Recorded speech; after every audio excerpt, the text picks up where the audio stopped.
Our next question, Jim, sent to CornyDriveThru at gmail.com from Charlie in Starkville, Mississippi.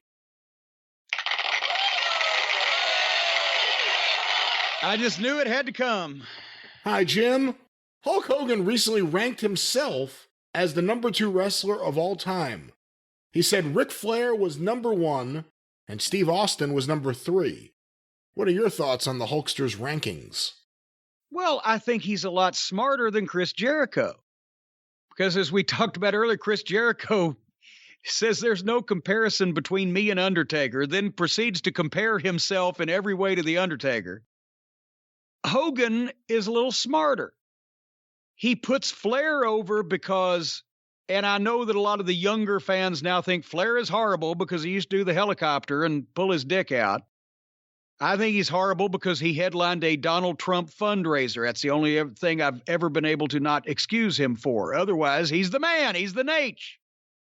So Hogan puts the guy who he knows the majority of fans and people in the business would probably say is the best ever, over himself as the best ever, publicly, to make himself look like the humble and unassuming Hulk we've come to know.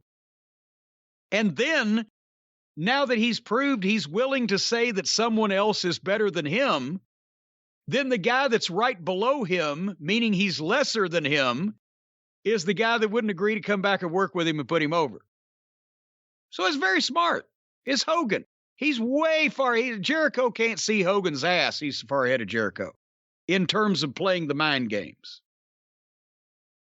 Is he the greatest wrestling backstage politician of all time? Boy, I mean, there's probably some territorial guy that subsisted for 25 years sucking up to the boss that, has been lost to the sands of time, or that if I sat and thought I could think of somebody, but on a mainstream basis, yes, he's brilliant. He's always, even when he fucks up, due to no fault of his own, Hogan has always been very careful with how he's been presented or exposed in public and on television, in the movies, whatever.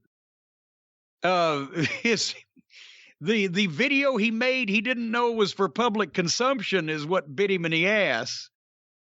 But he's always been careful about the way he's presented in public. And, I think he's probably one of, if not the best politicians. It's not like that's the only reason he got a spot. Look at the guy physically and look at the promo and et cetera, et cetera. We can talk about all that, but it's keeping the spot. But it's keeping the spot. He kept it quite well for a long time.